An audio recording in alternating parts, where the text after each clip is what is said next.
সালামু আলাইকুম everyone, welcome back to my channel. আশা করছি আপনারা সবাই অনেক বেশি ভালো আছেন। আমি আলহামদুলিল্লাহ ভালো আছি। তো গত ব্লগে আপনারা তো দেখেছিলেন যে আমরা এয়ারপোর্টের রানওয়ের পিছন সাইডে ছিলাম। তো ওখান থেকে বিমানের ল্যান্ডিং দেখে এখন আমরা চলে এসেছি পলওয়েল শপিং সেন্টারে। আর এখানে আসার আমাদের একটাই কারণ, দ্য রয়্যাল গার্ডেন রেস্টুরেন্ট। আসলে বেশ কয়েকদিন ধরে সোশ্যাল মিডিয়াতে এই রেস্টুরেন্টের প্রচুর রিভিউ দেখতেছিলাম। তো সেটা দেখে বাসায় আর থাকতে পারলাম না, চলে আসলাম এখানে ঘুরতে। আর সত্যি কথা বলতে আমার আসলে রুফটপ রেস্টুরেন্টগুলো ভীষণ প্রিয়। আর আজকে এই রেস্টুরেন্টে এসে আমার কাছে মনে হয়েছে আমার দেখা বেস্ট রুফটপ রেস্টুরেন্ট এটা।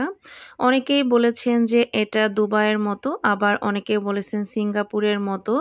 তবে আসলে দুবাইও না, সিঙ্গাপুর না, এটা আমাদের বাংলাদেশ। আর এটাই সত্যি, রেস্টুরেন্টটা সত্যি অনেক চমৎকার ছিল।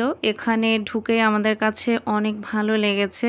জারিফের বাবা অনেক পছন্দ করেছে, কারণ রেস্টুরেন্টের এনভায়রনমেন্টটা অনেক বেশি ভালো ছিল। আর আজকে যেহেতু মেঘলা মেঘলা একটা ওয়েদার ছিল, তো ওই জন্য আরও বেশি ভালো লাগতেছিল। যদিও আমাদের আস্তে আস্তে এখানে একদমই সন্ধ্যা হয়ে যায়। আমরা এখানে আসার হয়তো বা 3-4 মিনিট পরে মাগরিবের আজান দিয়ে দেয়। আমার কাছে মনে হচ্ছিল যে আরও 20 মিনিট বা আধা ঘন্টা আগে আসতে পারলে ভালো হতো। তবে আমরা যেহেতু এয়ারপোর্টের পিছন সাইডে গিয়েছিলাম, তো ওখানে একটু সময় দেওয়ার কারণে এখানে আস্তে আস্তে আমাদের সন্ধ্যা হয়ে যায়। যদিও ওই রেস্টুরেন্টের দিনের থেকে রাতের দৃশ্যটা অনেক বেশি সুন্দর লাইটিংয়ের কারণে। অলরেডি আপনারা ভিডিওতে দেখতেই পাচ্ছেন এখনও কিন্তু পুরোপুরি অন্ধকার হয়নি, হালকা হালকা অন্ধকার হয়েছে। তারপরও লাইটিংগুলো দেখতে কতটা সুন্দর লাগছে। আর এখানে সামনে যে সিটিং স্পেসটা রয়েছে, এখানে পানির ফোয়ারার মতো ছিল ছোট ছোট, তো ওগুলো দেখতে আরও বেশি সুন্দর লাগছিল। আর এখানে জারিফ এবং জারিফের বাবাকে বলছিলাম একটু ছবি তোলার জন্য, কিন্তু জারিফ আসলে একদমই ছবি তুলতে চায় না। তো এখানে আমি আর জারিফের বাবা দুজনে কিছু সেলফি ভিডিও করে নিচ্ছিলাম। তবে অন্ধকার হয়ে যাওয়ার কারণে কালো কালো আসছিল, কারণ রেস্টুরেন্টটা কিন্তু পুরো ক্যান্ডেল লাইটের মতো আলো ছিল, এর থেকে বেশি আলো এখানে ছিল না। আর রেস্টুরেন্টগুলোতে কিন্তু এরকম লাইটিংই বেশি ভালো লাগে। তো যাই হোক, রেস্টুরেন্টটা ঘুরে ঘুরে আমি দেখছিলাম। তো যে সাইডে ছিলাম তার ঠিক অপোজিট সাইডে আমি এখন চলে এসেছি হাঁটতে হাঁটতে। জারিফ এবং জারিফের বাবা আসেনি, ওরা ওই সাইডে ছিল। তো আমি আসলে মেইনলি একটু ভিডিও করার জন্য এদিকে এসেছি।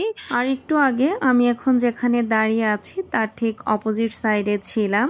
আর ওই সাইডটা কিন্তু দুবাইয়ের রেস্টুরেন্টগুলোর মতো লাগে।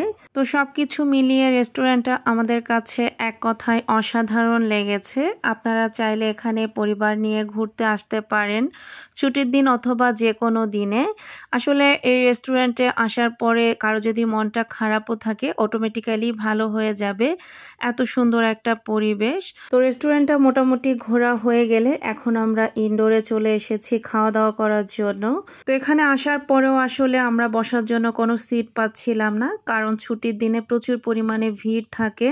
তো অনেকক্ষণ অপেক্ষা করার পরে আমরা একটা টেবিল ফাঁকা পেয়েছিলাম। আর এখানে আমরা কম্বো ওয়ানটা প্রথমে অর্ডার দিয়ে দিচ্ছিলাম। আর আসলে এখানে খাবারের প্রাইস মোটামুটি ভালোই ছিল, তো ওই জন্য আমরা প্রথমে একটা অর্ডার দিয়েছিলাম। কারণ অনেক রেস্টুরেন্টে গিয়ে আমাদের এমন হয়েছে যে আমরা অনেকগুলো খাবার একসাথে অর্ডার দিয়েছি, কিন্তু খাবারের টেস্ট একদমই ভালো ছিল না। তো ওই জন্য আজকে আমরা একটা প্ল্যাটারই প্রথমে অর্ডার দিই, এবং আসার সাথে সাথে আমি একটু টেস্ট করে দেখি যে অনেক মজা। তো সাথে সাথে আরও একটা সেম প্ল্যাটার অর্ডার করে দেই। তবে ওনাদের খাবারের কোয়ান্টিটি বেশ ভালো ছিল, সাথে একটা করে পানি আর 1 গ্লাস করে কোক দিয়েছিল ওনারা। তো প্রথমে খাবারটা দেওয়ার পরে জারিফকে খাওয়াচ্ছিল ওর বাবা। তো আরও একটা প্ল্যাটার আসার পরে আমি আর জারিফের বাবা দুজনে মিলে ভাগ করে খেয়েছিলাম। আর জারিফেরটা থেকেও বেশ খানিকটা বেঁচে গিয়েছিল। তো এখানে দেখতেই পাচ্ছেন আমার বাবাটা কি মজা করে খাচ্ছে, মাশাআল্লাহ। আসলে ওর ক্ষুধাও লেগেছিল আর খাবারটাও অনেক বেশি মজা ছিল। তো সব কিছু মিলিয়েও খুবই মজা করে খাচ্ছিল, আলহামদুলিল্লাহ।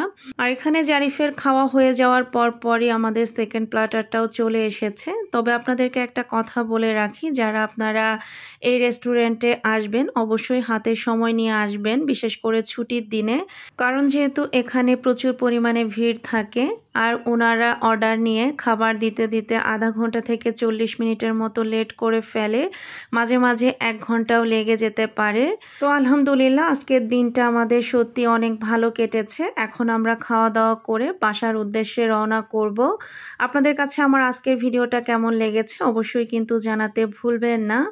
আর এখানে বাসায় এসে একটু লেমন জুস খেয়ে নিচ্ছিলাম, কারণ আজকে প্রচুর পরিমাণে গরম ছিল। তো আজকের ভিডিওটা এই পর্যন্তই। আপনারা সবাই ভালো থাকবেন, সুস্থ থাকবেন, আমাদের জন্য দোয়া করবেন। আল্লাহ হাফেজ।